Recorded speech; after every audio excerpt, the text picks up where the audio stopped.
With this brilliant move, I made my international master opponent shocked. And how it went, you will find out in the end. I played d4, she played d5, c4 and c6. Well, I played against 2300 international master from Italy and she had so many different lines and I was not that much sure that she would play Slav defense, even though she played this against me back in 2022 where I won. Knight on f3, knight on f6 and e3. But here she changed and she played a6. Previously she played e6. But yeah, a6 is still fine and I played knight bd2, which is book move, bishop f5 and queen b3.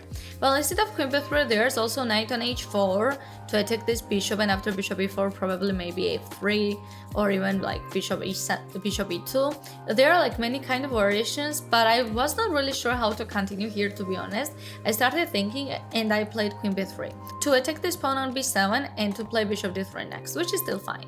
Rook on a7. I don't think this will be perfect. I think queen c7 would be best to protect this pawn, and because rook on a7 is not doing that much, but still it's kind of common to have rook on a7.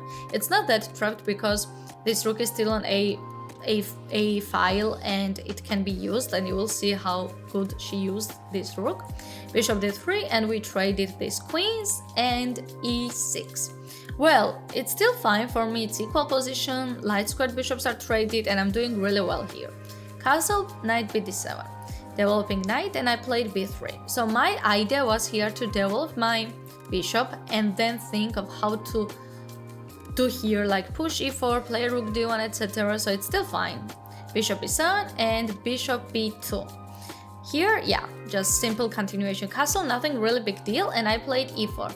Well, instead of e4 was also interesting to play rook on fe1 first to prepare this move and wait what she would play here. Probably the best would be for her to play h6, just simple prophylactic move, and then I would push e4, and I'm doing well here. e4, takes, a5.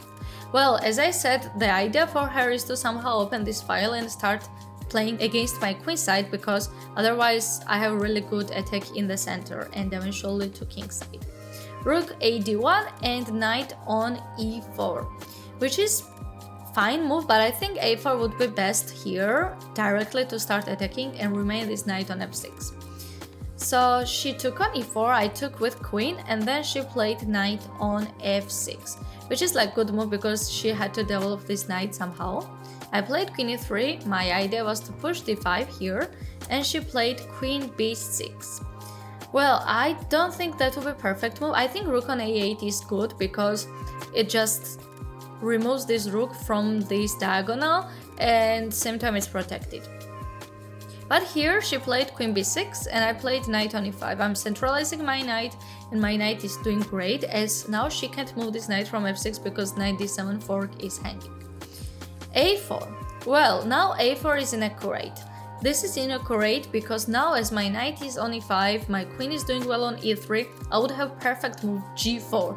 The idea of g4 is to start pushing and attack to black's king, and then maybe king on h1, rook g1, etc, maybe f4, and even though she would be able to take it and I would take and rook on a1, well, I can still play bishop a1 and then start pushing on g5, and now knight d7 is actually hanging.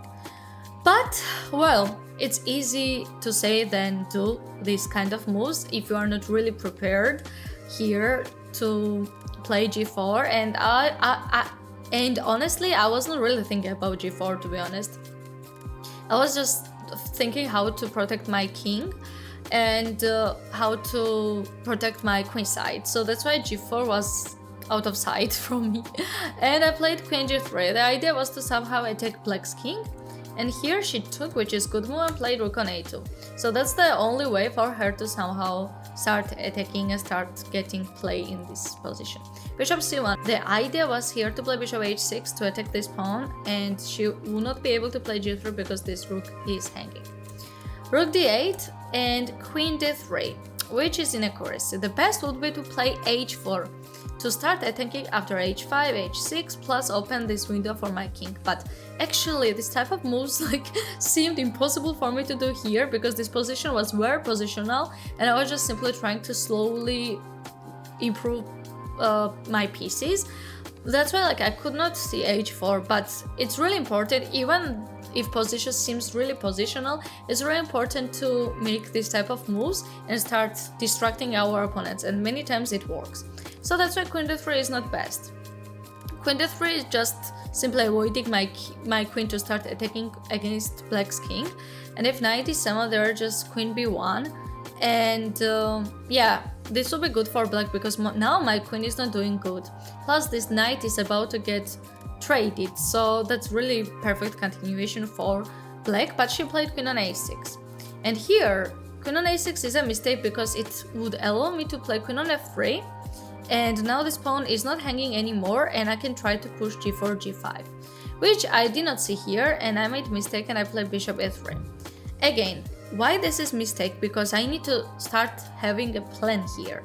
I need to start thinking how can I develop my position, how can I improve, and I did not do that. I was kind of zoned out here and I was just simply making some moves which didn't make that much sense. But the idea of this move was to protect this pawn and maybe then push f4, f5, but it was just far from my side, so she should have played knight e7, and now if I play bishop f4, she's just simply taking, and I can't take with pawn because I'm losing queen. And after that she has some options like f6, so she is doing really well here. And if I don't take, I really don't have any other options. If I take, she's gonna take, and now like her position is really good because my pawn on d4 is quite weak, and she has a file, so it's really nice for her. But she played h6. So why h6 is a mistake here? Well, first of all, you can see how big difference is between us. I have like 18 minutes and she had 49 minutes, plus she is international master and I'm just FIDE master. And these kind of things really really affect when you're playing chess, especially time travel, which I had during all these rounds. And she played h6 and I was just simply thinking, what can I do here? Maybe push f4, try to attack, maybe, I don't know, play queen c3. I really don't know what should I have done here, but again, my brain, you know, like this light bulb, you know, like my brain like started becoming this, like I got the idea, oh my gosh, maybe there is bishop h6, which is actually a brilliant move, which I spoke in the intro. So why this is a brilliant move? First of all, it seems like it's really like positional like game, and it's you think that there won't be any tactical motives, which is like really false. In chess, there can be tactics anywhere. Literally, even if position seems really calm, like this is really calm position, right? And h6 is fine, like getting window and protecting the king, but bishop h6, this was like, I don't know, storm in good weather for her. Like she got really shocked. And why this is brilliant move? First of all, this queen and rook are on queen side, so they are not helping black's king. This rook is not really helping that much. Only bishop and knight are protecting black's king. So what's happening is that after she takes on h6, which is only move, otherwise I'm winning pawn, I play queen g3.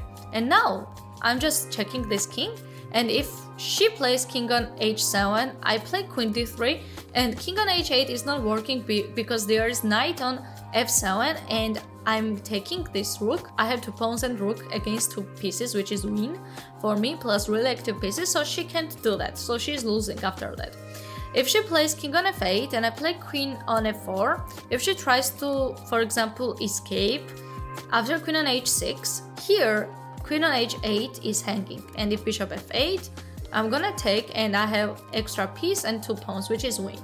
If she, for example, I don't know, play knight g8, I can play queen g7 and checkmate, and knight is hanging, and this is win. So she is in Zugzwang. The only move here would be knight d7, but here, okay, it seems like, okay, after queen on h8, there is bishop f8 and she is fine. But again, here would be crazy move, crazy sacrifice, knight on f7, and she is forced to take, otherwise this and another pawn is hanging and this position is lost for black. And after I take, there's queen on h5 and all checks, and it's a perpetual check and draw. So look how crazy this game is. Any moves, what I explained, any moves, if she does not repeat moves, it's losing for black. So that's why she played king g7, I played queen g3, and I offered her a draw after king g7 and she agreed. So look how important it is to have all these pieces connected to Black's king, and how it's important to save your king, because that's how I made a draw. Otherwise I would have like worse position, but it will not be lost, but still it led me to make a draw against International Master with this tactic after bishop h6. And also funny fact is that after this move, queen on f4, and if she would play king on e8, queen on h6, knight d7, I did not see knight on f7 at first because I had short time, and I was like, I knew that I would miss something, but actually knight on f7, after knight on f7 it's a draw, so it's not really miss, but I still did not see that. I only saw that after she played king g7, and I got the happiest. After I played queen g3, I saw that it's a draw. Any moves she's gonna make, either she's losing or it's a draw. So of course I got really happy that I found such strong move like bishop h6, which really made her really shocked. And I would be really surprised here as well, because it's so calm position, and you find this kind of tactic, and making a draw is just really good gift. And I'm so happy with that. I'm so happy that I'm doing a lot of tactics which led me to make a draw here and win other games in this tournament. So thank you everybody for watching this recap and watching other recaps. There we are 11 rounds, so if you have not watched other recaps, you can check my playlist and watch other rounds. And thank you so much for supporting. Thank you for your all good comments and your interaction with these recaps and with these videos. And if you enjoyed with this, make sure to give thumbs up and subscribe my channel for more content, not only just recaps, other type of videos as well, also shorts, lives, etc. And thank you guys for your support, and see you next time.